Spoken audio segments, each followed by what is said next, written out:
वजीर आजम नवाज शरीफ उनके बच्चों हुसैन, हसन नवाज और मरियम नवाज की दौलत मालूम जराए आमदन से ज्यादा है। उनके खिलाफ नैब में रेफरेंस भेजा जाए। पैनमा केस JIT की सिफारिश 10 जिल्दों पर मुश्तमिल रिपोर्ट सुप्रीम कोर्ट में जमा करा दी। JIT रिपोर्ट के मुताबिक बड़े कर्जों और तोहफों की शक्ल में रकूम की तरसील में बेकायदगी पाई गई। जराए आमदन के मुतालिक वाज़ेह जवाबात नहीं दिए गए। रिपोर्ट में कहा गया है कि बादियो नजर में तमाम मुद्दा अलह जराए आमदन से मुताबिकत नहीं रखते।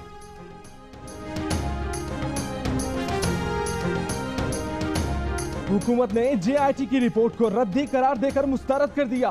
वफाकी वज़रा ने कहा है कि ये रिपोर्ट तोता मैना की कहानी है, इमरान नामा है। ये JIT की नहीं PTI की रिपोर्ट है। रिपोर्ट के पीछे एक सियासी एजेंडा है। JIT ने इस रिपोर्ट के लिए रहमान मलिक पर इन्हिसार किया, जिनका नाम ही काफी है। सुप्रीम कोर्ट के सामने इस रिपोर्ट के झूठ को बेनकाब करेंगे, इसके परखचे उड़ा देंगे। वजीर आजम के खिलाफ किसी रेफरेंस की सिफारिश नहीं की गई है। वजीर आजम मुस्ताफी ना हो, सुप्रीम कोर्ट के फैसले का इंतजार करना चाहिए।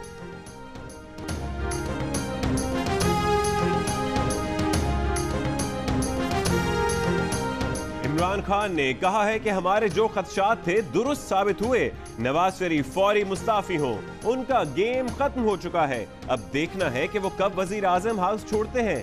सारे खानदान का नाम ECL में डालने का भी मुतालबा, कहा साबित हो गया। मरियम नवाज ऑफशोर कंपनियों और लंदन फ्लैटों की मालकन है। वजीर आला पंजाब शहबाज शरीफ से भी मुस्ताफी होने का मुतालबा।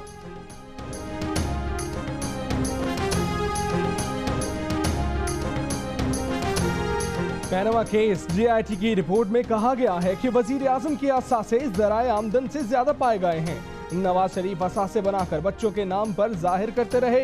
नवाज शरीफ के असासों में तेजी से इजाफा उनकी वजारत उज़्मा के पहले दौर से है। दूसरा बड़ा इजाफा 2007 और 2008 में नवाज शरीफ की सियासत में वापसी पर नजर आया।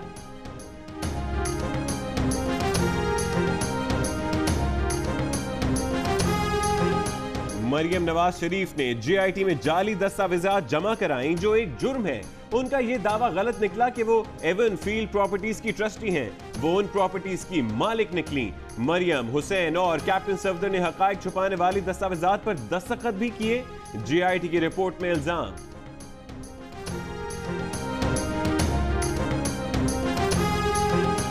बेकायदा तरसीलात लंदन की हिल मेटल कंपनी और UAE की कैपिटल FZE कंपनियों से की गई। बेकायदा तरसीलात और कर्ज नवाज शरीफ, हुसैन नवाज और हसन नवाज को मिला। बरतानिया की कंपनियां नुकसान में थी, मगर भारी रकूम की तरसील कर रही थी। ये बात कि लंदन की जायदाद इस बिजनेस की वजह से थी, आंखों में धूल झोंकना है। JIT की रिपोर्ट में इंकशाफ।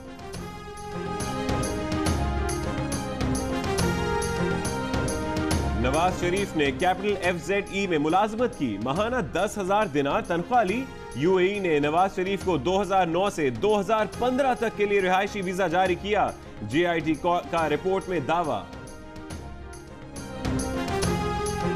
चौधरी शुगर मिल्स के रिकॉर्ड में टेम्परिंग करने पर FIA ने चेयरमैन SECP जफर हिजाजी को जिम्मेदार करार दे दिया।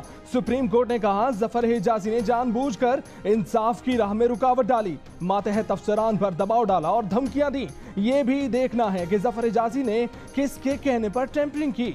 वकील जफर हिजाजी ने अदालत के सामने रिकॉर्ड टेम्परिंग का एतराफ किया। सुप्रीम कोर्ट के हुक्म पर FIA ने जफर हिजाजी के खिलाफ मुकदमा दर्ज कर लिया।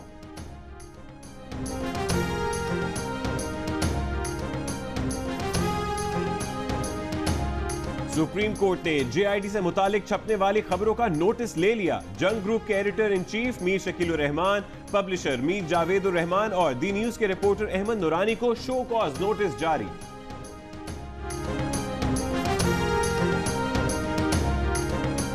मियां चुन्नू के कस्बे तलंबा के फनकार ने बनाई अपने आबाई शहर के बारे में ड्राइंग्स। फरुख अदनान की तस्वीरें तारीख पर तहकीक का हिस्सा बन गई।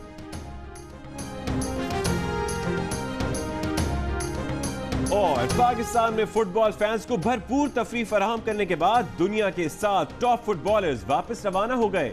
जाते जाते इन मशहूर जमाना फुटबॉलर्स ने दुनिया को यह भी बता दिया कि पाकिस्तान एक महफूज मुल्क है।